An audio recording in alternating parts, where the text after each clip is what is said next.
Olá, meus amores. Bom dia para o sexto ano da manhã e boa tarde para o sexto ano da tarde. Espero que vocês estejam bem, né? Com saúde e a família de vocês também. Bom, iremos para mais uma aulinha, né, online,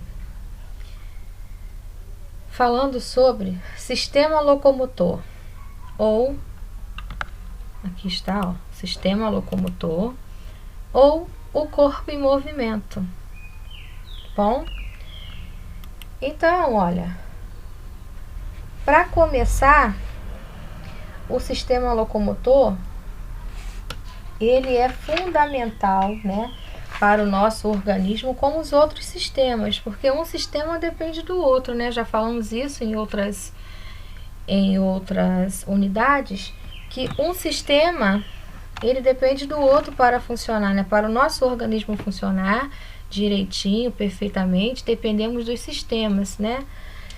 Então, começando com o sistema locomotor, vocês já se perguntaram como os músculos e os ossos eles colaboram nos nossos movimentos? O nosso sistema locomotor ele é formado pela combinação de dois sistemas que atuam juntos para garantir uma grande quantidade de movimentos, que são o sistema muscular e o sistema esquelético, tá? A ciência que estuda, né, essas funções, né, e essas estruturas, elas fazem parte do sistema locomotor, é anatomia, né? São essa ciência que estuda tanto o sistema locomotor como o sistema muscular. Então, no sistema locomotor, ele é dividido em esquelético, que fica entre ossos e as cartilagens, articular e muscular.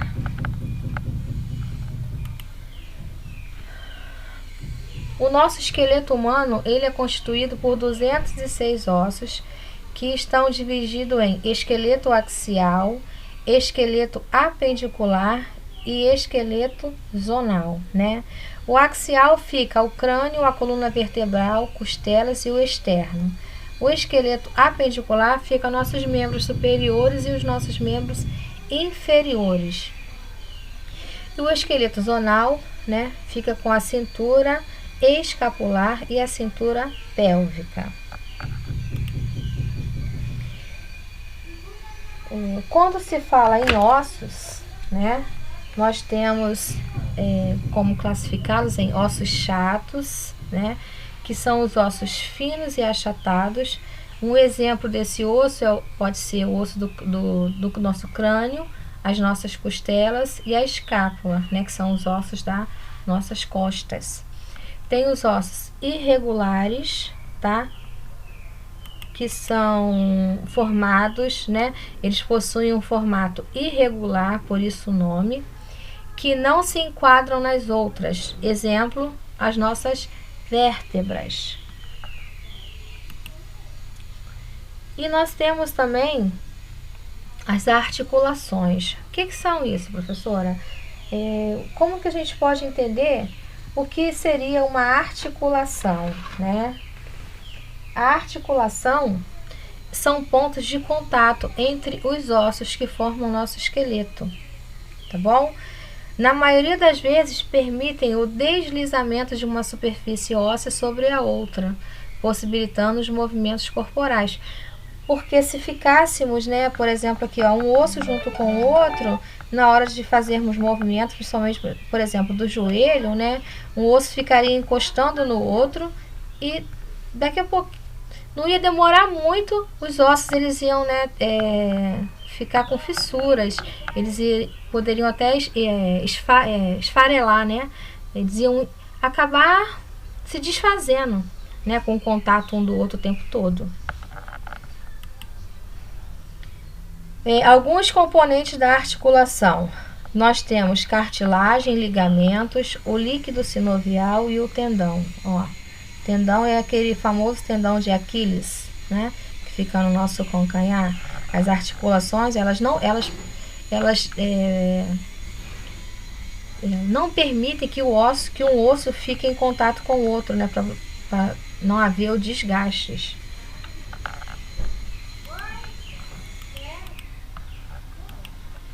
As classificações da articulação, das articulações, é pelo grau do movimento. Elas podem ser imóveis ou semi-imóveis ou pouco movimento, né? E movimentos amplos, né? Ou em alguns livros vocês vão encontrar como móveis. Por exemplo, articulação imóvel seria a sinartroses, né? Quer dizer o quê? São articulações que não se movimentam, como a articulação do crânio. E a anfiartrose, que ela é pouco movimento ou semi-móvel, é articulações, por exemplo, do carpo, da nossa do movimento dos quadris, tá? E tem as diartroses, que são movimentos bem amplos, ou elas são chamadas também de móveis, que podem ser articulação do ombro, do nosso joelho, né, dos nossos pés. Aqui eu coloquei para vocês partes da coluna, né? A lordose, a cifose e aqui embaixo também a lordose, tá? Aqui é uma coluna vertebral, tá? Para vocês terem noção, né? Das vértebras, olha, tá? Aqui eu estou mostrando para vocês problemas, né, que as pessoas podem ter na coluna vertebral, né? Que é a escoliose, que é o desvio lateral, a cifose, que é uma curvatura dorsal exagerada, e a lordose, tá? Que é uma curvatura lombar exagerada. Aqui, por exemplo, ó, aqui é uma escoliose. Olha só como é que tá a coluna vertebral dessa pessoa aqui, ó. A cifose e a lordose. E é sério, né, sexto ano. Quem tem problemas na coluna sofre, né? Agora vamos falar um pouquinho sobre o sistema muscular, né? O sistema muscular, eu vou começar falando para vocês que o ser humano ele possui mais de 600 músculos, né? E os músculos eles são, né? Eles ajudam na locomoção, pequenos movimentos e até mesmo nas expressões faciais, ó, que eu coloquei uma pessoa só com várias expressões, né? Essa pessoa está o quê? Exercitando o músculo da face.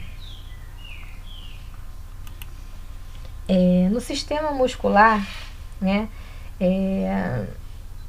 A principal característica desse tecido é a capacidade da contração, né? Que pode ser voluntária ou involuntária, tá?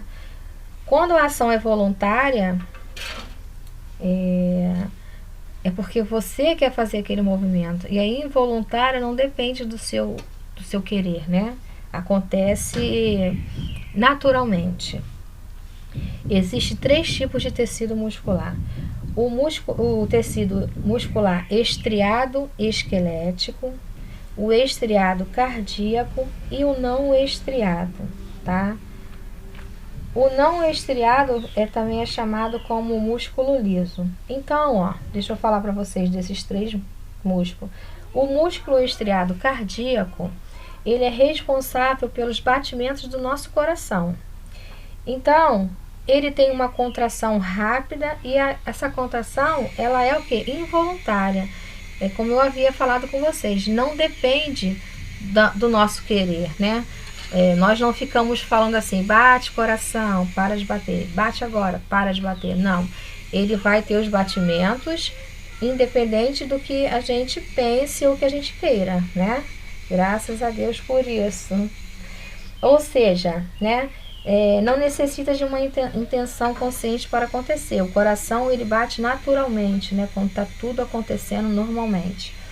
E os músculos não estriados, ou também são chamados de músculos lisos, ele tem a contração lenta e involuntária. Também é involuntária igual ao músculo do coração. São responsáveis pelos movimentos dos órgãos internos, como o movimento peristáltico do sistema digestório, né? Como movimentos do nosso estômago, né? Então, não acontece com a nossa vontade, a ação também é involuntária. E tem o músculo esquelético, né? Está ligado aos ossos por meio dos tendões e só se contrai após estímulos desencadeados pela nossa determinação, né? São músculos de contração rápida e voluntária. Então, o que quer dizer isso? O responsável pelos movimentos mais perceptíveis do corpo, como andar, o correr, brincar, pular, e pela manutenção da postura corporal. Os músculos esqueléticos, eles constituem praticamente 40% de todo o peso do nosso corpo, tá? Então, é bastante interessante esse assunto, não é?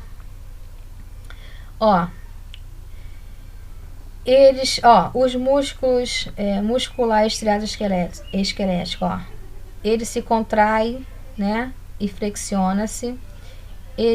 Quando ele é flexor, extensor e os tendões, como eu já havia falado.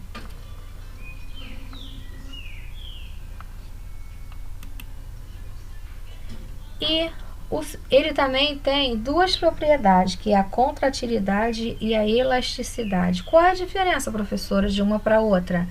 Bom, a contratilidade é a propriedade que permite o músculo se contrair e gerar um movimento. Já a elasticidade, ela tem a capacidade que o músculo, né, tem de voltar ao tamanho anterior de uma contração. É como se, por exemplo, esticássemos o braço ou a nossa perna e depois voltasse, né, para o lugar onde eles sempre ficam.